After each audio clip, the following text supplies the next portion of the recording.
What if I told you that one of the smallest fighter jets in history not only changed the course of an air war, but also humiliated far superior aircraft in real combat?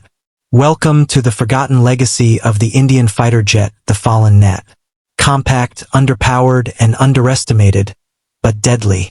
Built initially by the British, adopted and mastered by the Indian Air Force, the Gnat was about to write its own history in the skies over South Asia. But what made this tiny machine a nightmare for its enemies? Why did U.S. aviation experts secretly analyze its tactics? And how did this aircraft manage to destroy advanced fighters while being half their size?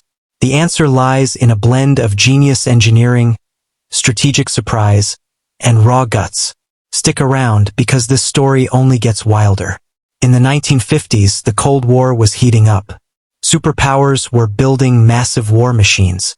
India, a young republic, faced both political pressure and regional threats. While countries like the US and USSR focused on large, powerful aircraft, India made a daring move. Instead of going big, they went small and smart. Enter the Folland Gnat. Designed by W.E.W. Petter, the man behind several British innovations, the Gnat was initially seen as a training aircraft. But India saw its hidden potential. Light, agile, brutally fast for its size, and cheap, the Gnat didn't look like much. But that's what made it dangerous. It was the ultimate underdog. And no one saw it coming. In 1965, tensions exploded between India and Pakistan. What followed was an aerial war that would become legendary in aviation history. The Pakistani Air Force had the F-86 Sabre, a symbol of power and American engineering. Bigger, more powerful, and heavily armed, the Sabre was expected to dominate. But what happened next shocked the world. The Indian Gnat, with its astonishing agility and tiny radar cross-section, began to outmaneuver the Sabres in dogfights. One by one, the Sabres fell not to a superior machine but to a smarter one. The Gnat earned a chilling nickname among Pakistani pilots, Sabre Slayer. How could such a small jet outperform a dominant force backed by the US? The secret lay in its maneuverability.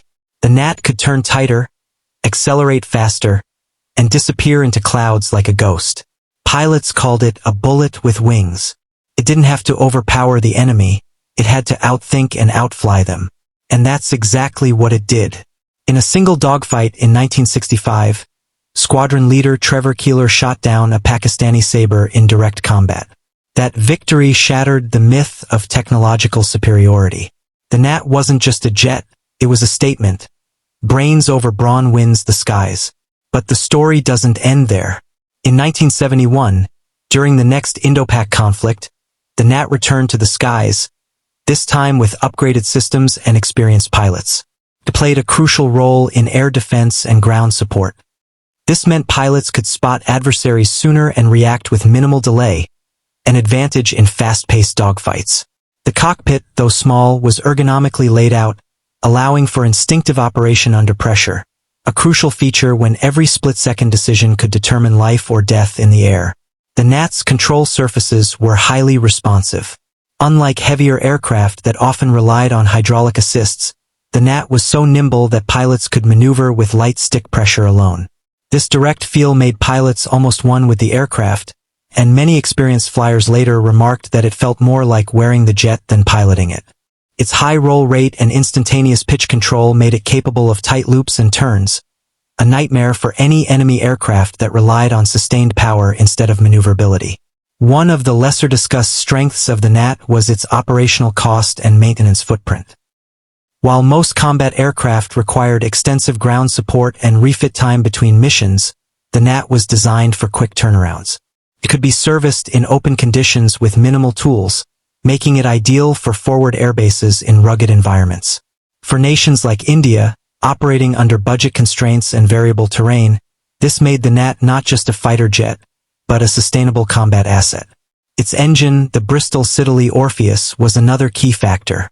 Though relatively modest in thrust, it was remarkably reliable and easy to maintain.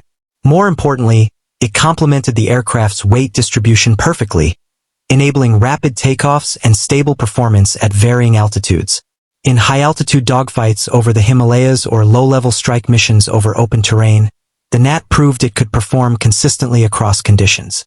The Gnat's integration into Indian aerial doctrine also marked a shift in strategy. Instead of solely relying on heavyweight aircraft for domination, the Indian Air Force developed formations that emphasized surprise, evasion, and hit-and-run tactics. Gnat squadrons often operated in pairs or trios, coordinating with radar and ground intelligence to intercept or confuse enemy jets. These tactics weren't just reactive. They redefined how light fighters could be used as strategic assets in multi-theater warfare. From a design standpoint, the Gnat was also a pioneer in using minimalism to its advantage. Every unnecessary element was removed or optimized, and its fuel-to-weight ratio allowed for extended missions with external tanks.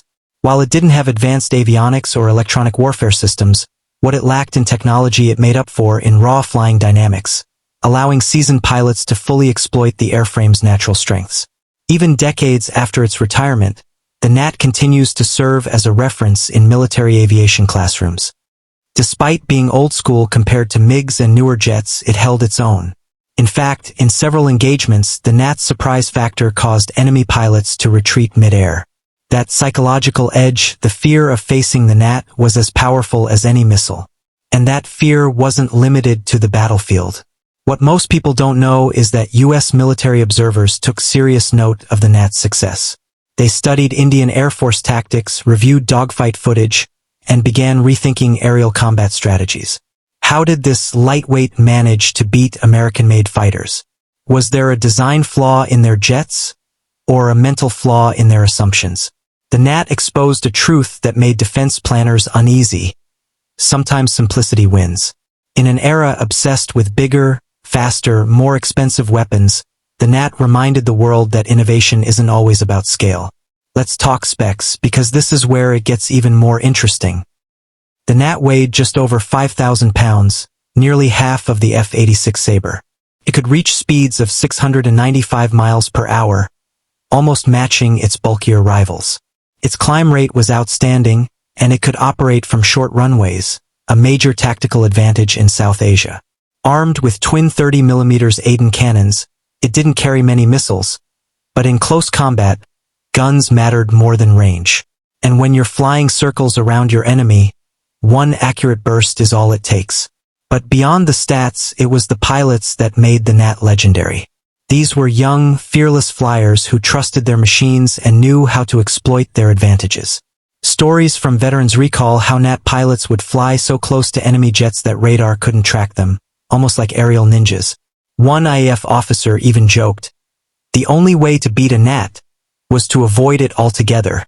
In one instance, a lone Gnat took on multiple Sabres and returned with bullet holes in its fuselage, but a victory recorded in the sky. So why did the Gnat eventually fade into history? Like all great machines, its time came. It was retired in the late 1970s and replaced by more advanced aircraft. But its impact echoed for decades. It inspired new generations of light fighter design, challenged Western doctrines, and proved that air dominance isn't about size. It's about skill. Museums today display the Gnat with quiet pride. It may look small behind the glass, but in the minds of pilots and historians, it remains massive. And here's the part that connects past to present. Today's advanced jets, like the Tejas or even the Rafale in Indian service, owe a silent tribute to the Gnat. Because it showed India and the world what was possible. It redefined asymmetric air power. And in the hearts of aviation lovers, it remains the David that beat Goliaths at 30,000 feet. So now, here's the real question. Could a jet like the Gnat still dominate in today's high-tech world? Or was it a weapon perfectly suited to its time and enemy?